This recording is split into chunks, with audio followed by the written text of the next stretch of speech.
Baik, bismillahirrahmanirrahim. Assalamualaikum warahmatullahi wabarakatuh.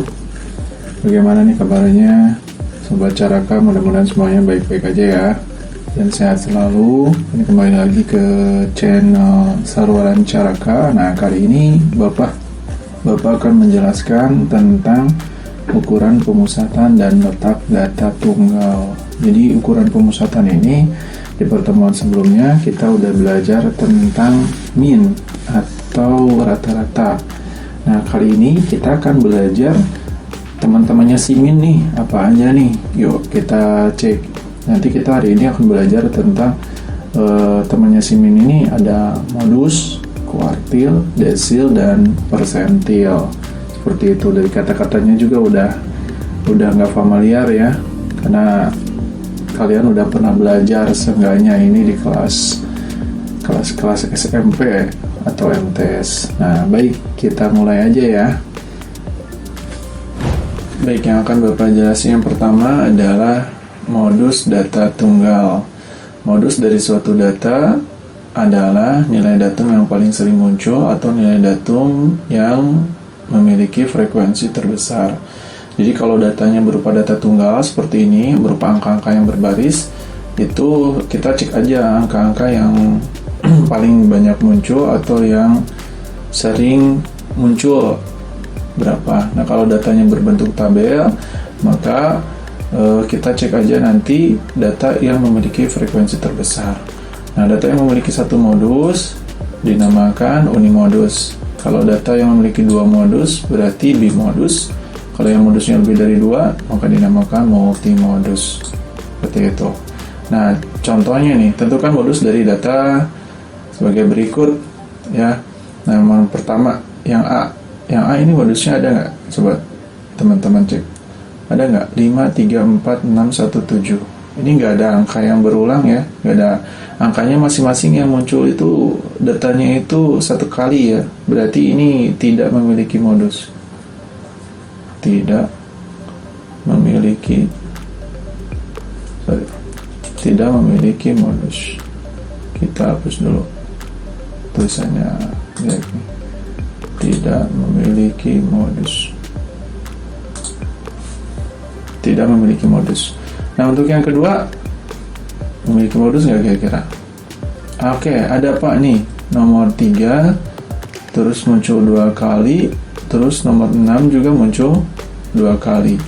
Berarti dia memiliki modus. Modusnya berapa? Modusnya adalah 3 dan 6. 3 dan 6. Atau kalau kita tulis berarti ini bimodus. Nah, seperti itu ya. Ini tentang modus ya. Kita lanjutin. Setelah modus apa nih, kita cek di slide berikutnya. Nah, yang sekarang yang akan Bapak jelasin adalah tentang kuartil data tunggal. Quart atau quarter itu dari kata seperempat ya, udah pasti ya. Dalam bahasa Inggrisnya itu dia seperempat. Kalau misalnya quarter of jam, nanyanya kalau jam berarti seperempat jam. Nah, ini jika suatu data terurut dibagi menjadi 4 bagian yang sama banyak, maka ketiga pembaginya disebut kuartil, yaitu kuartil bawah atau Q1, kuartil tengah, atau biasa disebut dengan median. Jadi median itu ada nama lainnya, yakni kuartil tengah, dan kuartil atas Q3. Jika datanya ganjil, ini rumusnya ya. Jika datanya genap, maka ini rumusnya di bawah. Jadi kalau datanya itu nggak pas, nah ini kita menggunakan interpolasi linear. Ini yang sering digunakan, interpolasi linear. Nah, seperti apa interpolasi linear? Kita cek. Nah, ini contoh soalnya. Tentukan kuartil bawah dan median dan kuartil atas dari data berikut. Nah, untuk menjawab ini, kita harus mengurutkan datanya terlebih dahulu. Kita urutkan datanya nih. Mengurutkan datanya berarti dari angka berapa aja? Kita urutkan angka yang paling terkecil dulu, yakni 3. Terus berapa lagi? 4, betul. 4. 4, 4-nya ada 2, 5-nya ada, coba cek 5-nya ada 3, bagus, 5, 5, 5, terus berapa lagi? 6-nya ada 1, terus 7-nya ada 2, 7, 7, dan 8-nya ada 1. Setelah data diurutkan seperti ini, maka langkah pertama yang kita cari adalah kita menentukan dulu median. Median atau Q2. Dia punya rumus bahwa letak median itu adalah 1/2 dikali N tambah 1. Berarti di sini 1/2, N-nya berapa? Jumlah datanya ada berapa? Kita hitung 1, 2, 3, 4, 5, 6, 7, 8, 9, 10, 11. Totalnya ada 11 data. Berarti jadi 11 ditambah 1 sama dengan 11 tambah 1, 12, 12 bagi 2 berarti 6. Letak data ke-6, berarti nilai mediannya adalah nilai median sama dengan, berarti nilai data ke-6 nya berapa? Kita cek 1, 2, 3 dari kiri, 4, 5, 6. Berarti ini mediannya. Nah, berarti nilai mediannya adalah 5. Nah, terus kita tinggal nyari. Sebenarnya dari sini juga udah kelihatan sih, ya, Q1-nya berarti tengah-tengah antara awal dan tengahnya ini berapa? Udah pasti ya di sini 4. Di sini kelihatan. Ini Q1, di sini tengah-tengahnya antara nilai tengah dan ujung. Jadi di sini kan 7. Gitu. Tapi kalau kita mau nyari, kita cek aja kuartil bawah, berarti Q1 sama dengan 1/4, N-nya banyak datanya ada 11 tambah 1 sama dengan 11 tambah 1, 12 bagi 4, 3. Berarti data ketiga nilai Q3 sama dengan berapa? Data ketiganya betul ya, 4. Nah, kalau mau kita hitung seperti itu. Q3 juga sama. Q3 sama dengan, berarti kalau Q3 rumusnya 3/4 yang kurung 11 tambah 1 sama dengan 12 bagi 4, 3 kali 3, 9. Nilai data ke-9 dari kiri ya, yakni udah pasti kelihatannya tadi nilainya. Ini bukan Q3, ini Q1 ya harusnya ya, maaf. Nah, ini Q3. Nilai Q3 nya berapa? Berarti itu 7. Gitu. Itu cara menentukan kuartil untuk data tunggal. Nah, Pak, kalau misalnya ini nggak bisa dibagi penyebut, nggak bisa dibagi 2, nggak bisa dibagi 4, gimana Pak? Nah, nanti kita menggunakan interpolasi linear seperti itu. Oke. Nah, ini untuk soal kedua, masih mudah ya. Nah, kita lanjutin lagi soalnya. Nanti rumusnya silakan di screenshot ya. Rumus-rumusnya yang tadi, rumus kuartil itu apa aja. Nah, di screenshot aja. Kalau di HP, kalau di laptop boleh dipoto, boleh juga di screen capture. Kita lanjutin ke desil dan persentil data tunggal. Nah, ini screenshot aja ya sama kalian ya. Cirinya kalau desil itu adalah per 10. Desil itu, ini rumusnya sama dengan interpolasi data. Kalau misalnya nanti ketika dibagi 10 nggak bulat datanya.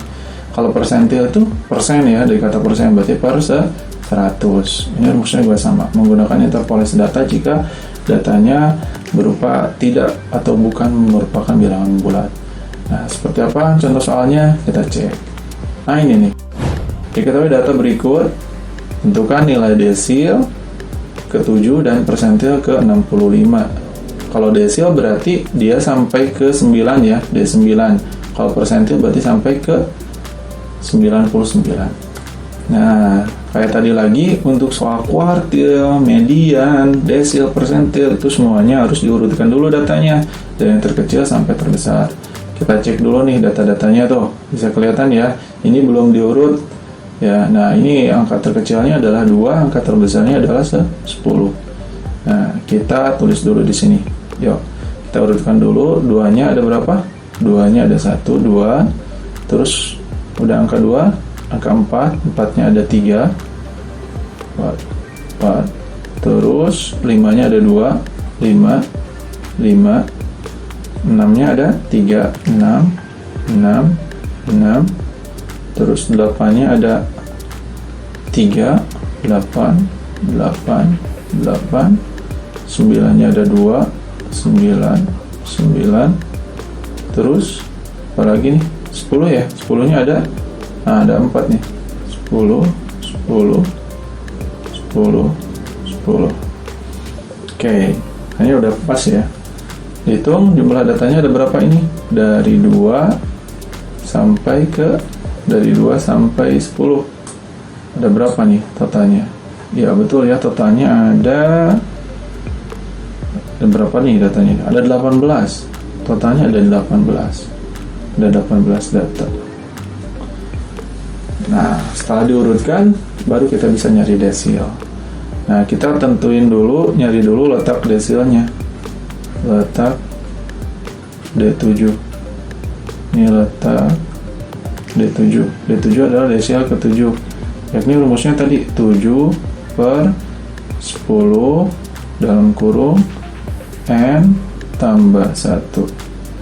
Berarti sama dengan 7 per 10 dikali N-nya 18 tambah 1, 19. Kalau Bapak biasanya 19 kali 7 dulu. 19 kali 7 itu adalah 133 dibagi 10.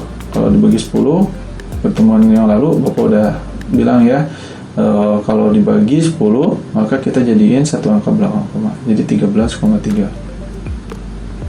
Nah, ini harus menggunakan interpolasi ini karena datanya nggak pas seperti tadi kuartil.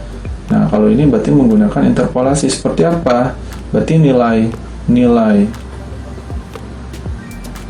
D7 sama dengan, kita cek data ini kan 13,3, maka interpolasinya seperti ini.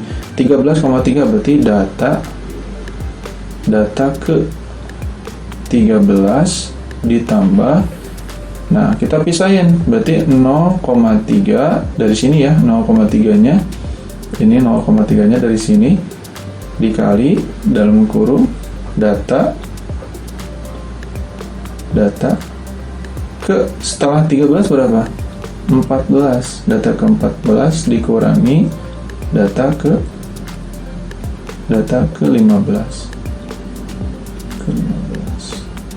Berarti hasilnya sama dengan berapa? Data ke 13 kita cek dari kiri, 1, 2, 3 ini ya, 1, 2, 3, 4, 5, 6, 7, 8, 9, 10, 11, 12, 13. Data ke 13 nya adalah 9. Berarti kita tulis di sini 9. Di sini 9 ditambah berapa? 0,3 dikali data ke 14 nya setelah 9 masih 9 ya. 9 kurangi data ke, ini bukan data ke 15, sorry, data ke 13. Ini Bapak salah lagi nih, kurang fokus dong. Maaf ya. Oke, berarti data ke 13 ditambah 0,3 kali data ke 14 setelahnya dikurangi data ke 13 lagi. Sini kebetulan 9 sama ya, data ke 13 dengan data ke 14, berarti 9 kurangi 9. 9 kurangi 9 berapa? 0. Berarti ini 0 kali 0,3, 0 tambah 9, berarti 9. Nah, berarti desil ke-7-nya adalah 9. Nah, kita coba cek lagi nih. Sama caranya dengan persentil. Nah, kita coba cek. Yuk, sama-sama. Kalau persentil bedanya per 100. Letak P65. Berarti di sini bukan 65 per 10, tapi 65 per 100 dalam kurung N tambah 1. Berarti sama 19 ya, berarti 65 per 100 dikali 18 tambah 1, 19 ya. Ini setelah Bapak itu berarti 65 dikali dulu 19. 65 dikali 19 adalah betul 12,35. Dihitung aja ya. Pasti udah pada bisa dan harus bisa ya, seperti itu. 12,35. Kata Bapak tadi, kalau udah di seperti ini, Maka kita tinggal menghitung nilainya. Nilai V65 sama dengan, berarti tadi data keberapa kita pisahin? Ini ada 12, ada 35, berarti data ke-12. Data 12, gitu aja ya, biar gampang ya. Data 12 ditambah 0,35 dari ini, 35-nya, berarti setelah 12 berapa? 13. Data 13 dikurangi data sebelumnya 12. Jadi 12 terus di sini 0,35, data 13, berarti kan ini 12. Berarti di sini tinggal 13 kurangi 12 gitu. Kalau tadi kan di sininya 13, ini kan 13 ya. Berarti tinggal data ke-14 dikurangi data ke-13. Ini 13 ya. Data ke-13. Oke. Sama dengan kita masukin data ke-12-nya adalah, betul, dihitung dari sebelah kiri, data ke-12-nya adalah 8. 8 ditambah 0,35 dikali data ke-13-nya tadi 9 kurangi 8. Berarti ini jadi 1 ya. 1 ini jadi 1 kali 0,3 ya 0,35 di 8 ditambah 0,35. Jadi caranya kurangin dulu yang dalam kurung, baru ini dikaliin ke sini. Dikali. Kalau 2 ya udah kali aja ke sini. 2 kali 0,35. Atau karena ini 1 kali 0,35 ya 0,35 ditambah 8. Jadi 8,35. Seperti itu. Ini untuk soal tentang desil dan persentil. Seperti itu. Ya. Nah, kita lanjutin ke soal berikutnya. Nah, kalau sekarang ini soal tentang kuartil atas, kuartil bawah, terus desil ke-8 dan persentil ke-70 dari data. Nah, ini data berbentuk frekuensi, beda ya. Jadi ini artinya tinggi yang 150 dari siswa itu ada banyak siswanya, ada 3. Berarti kalau diurutkan 150, 150, 150. Ini ada 7, berarti lanjutin 152, 152 ada 7 datanya. Nah, karena jumlah datanya banyak, maka kita buat dalam bentuk distribusi frekuensi seperti ini. Ini kalau kita caranya, langkah pertamanya adalah kita nentuin frekuensi kumulatif. FK, frekuensi kumulatif. Ya, frekuensi kumulatif gimana cara nyarinya? Ini kan 3, kita tulis dulu di sini 3.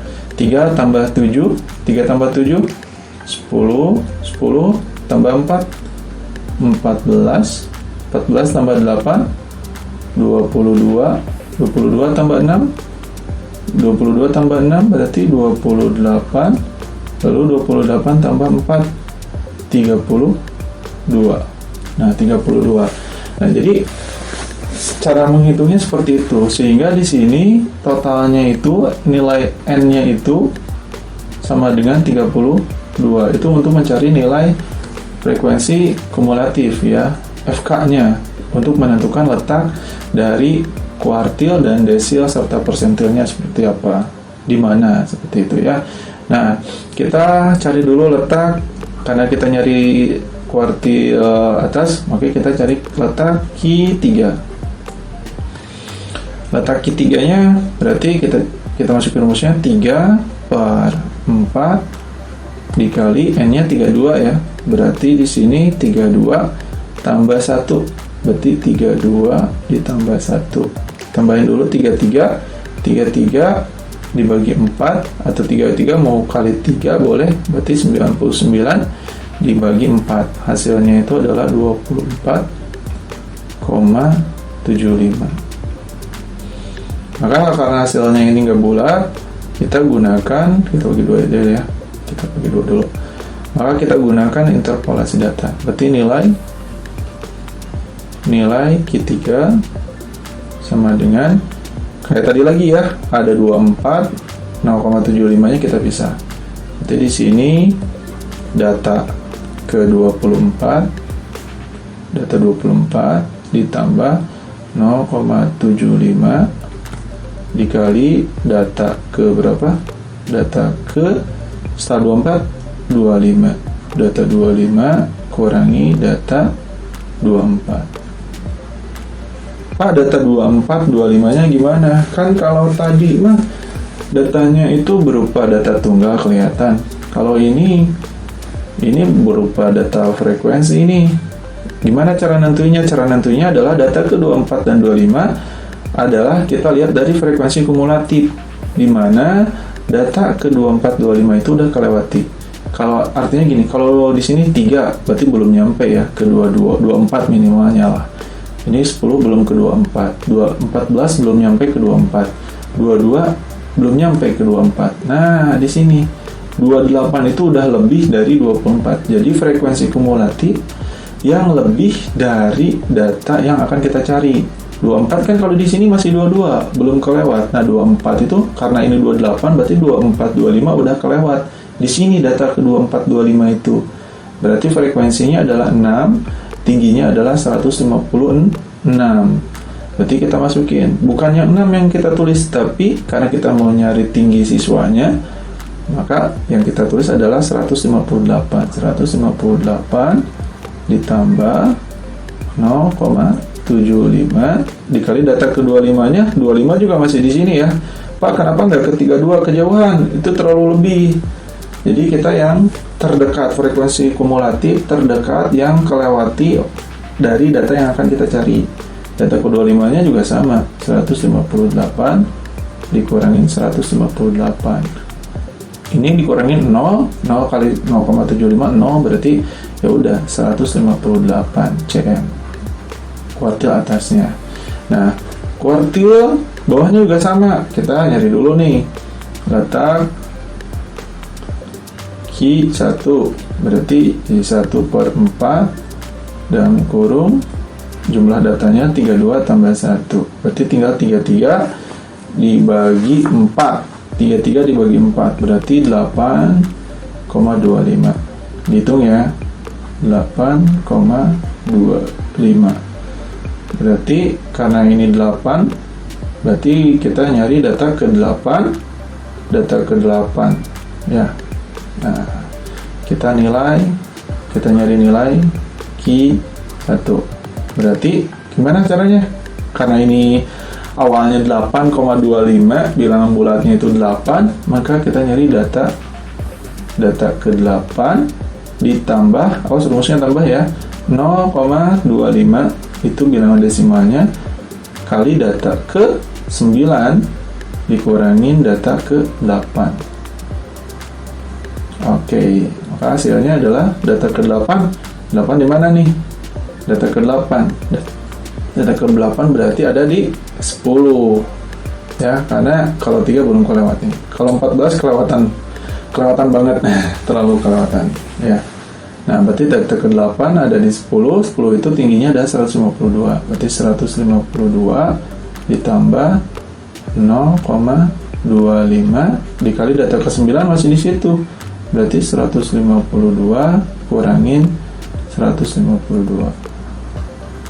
Nah, ini karena ini sama 0, ya udah hasilnya 152 cm.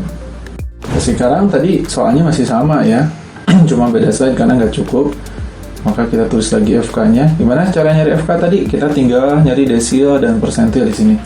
Berarti awalnya 3, frekuensi kumulatif itu tambahin 10, tambahin 14, tambahin 22, tambahin berarti 28 dan ditambah jadi 32. Dan ini merupakan nilai N. Nah, kita bagi 2 dulu biar cukup kayak tadi ya. Kalau nggak dibagi 2 nggak cukup. Yuk, kita nyari D8 nih. D8. Caranya sama. Yuk, kita nyari letaknya dulu. Letak D8 sama dengan, berarti kalau desil 8/10 kali N tambah 1, N nya 32 ditambah 1, 33 bagi 10 berarti 3,3 kali 8. Dihitung ya, hasilnya 26,4. 26,4. Nah, berarti data ke berapa? Bulatnya itu adalah 26. Berarti kita nyari data ke 26. Yuk, nilai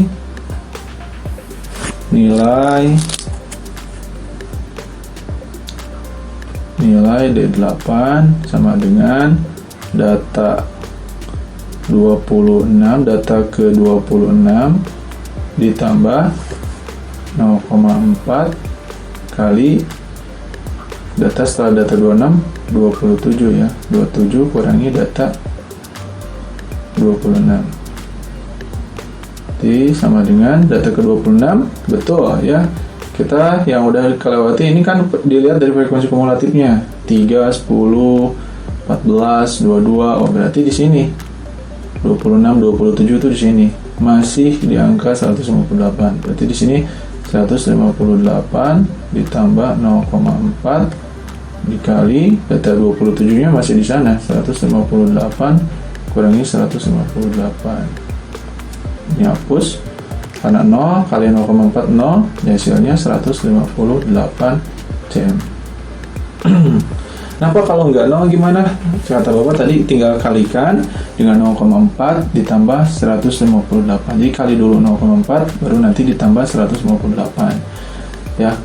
Karena ini hasilnya 0, di pertemuan berikutnya next lah. Untuk soal data tunggal nanti kita rangkum ukuran pemusatan data, itu soal-soalnya itu seperti apa, dan nanti dari min ya sampai ke persentil nanti kita cek, dan ada latihan berikutnya lah dari Bapak. Yuk, ya, nanti Bapak carikan soal yang hasilnya itu nggak 0 ya, biar ada penasaran dulu ya. Oke, yuk letak P berapa sekarang? P70. Berarti kalau persentil berarti 70 per 10 dikali datanya ada 32 ditambah 1. Jadi hasilnya berapa? Hasilnya adalah 33 kali 70 berarti 2310 bagi 10 bagi 100. Ini kalau dikalikan 2310 dibagi 100. Sedikit ya. Kalau bagi 100 maka kita jadikan dua angka belakang koma, berarti di sini komanya. Ya, karena biar jadi 2310 biar jadi dua angka belakang koma berarti komanya di sini. Jadi belakang komanya 23,10. Jadi bacanya 23,10. Oke, ini data berarti nyari data ke 23. Kan nilai P70 sama dengan data ke berapa? Data ke 23 ditambah 0,1. Mau ditulis 0,10 boleh, mau ditulis 0,1 doang boleh. Karena ini ujungnya 0, maka kita nggak usah ditulis aja, jadi 0,1 aja. Dikali data ke 24 dikurangi data ke berapa? Data ke 23. Jadi sini sama dengan data ke 23. Mana data? Oh, masih di sini. Karena nggak di sini ya. Ini sampai 22, berarti 23 di sini. Masih ada di red 28 FK-nya. Berarti di sini 158 ditambah 0,1 kali data 24 ya pas di sana. Ya, berarti 158 kurangi 158. Maka hasilnya sama dengan ini, karena sama 0 ya, 0 kali 0,10, berarti hasilnya 158 cm. Nah, seperti itu ya. Ini ukuran pemusatan data tunggal. Jadi ukuran pemusatan data tunggal itu berawal dari min. Pertemuan sebelumnya itu ada min, terus modus, kuartil ada median, kuartil bawah, kuartil atas, desil, baru persentil. Itu yang ada diajarkan di anak-anak SMA itu atau SMA sederajat. Ini di sini ya, sampai persentil. Nah, sampai jumpa lagi ya di pertemuan berikutnya. Nanti kita coba cek masih ukuran pemusatan data. Jadi nanti di pertemuan berikutnya itu kita membahas tentang kuartil, tapi masing-masing ada jangkauan antar kuartil, jangkauan semi antar kuartil. Kita cek ya di pertemuan berikutnya. Terima kasih, jangan lupa like-nya dan subscribe ya, biar Bapak semangat terus dan tim kita belajar matematika sama-sama.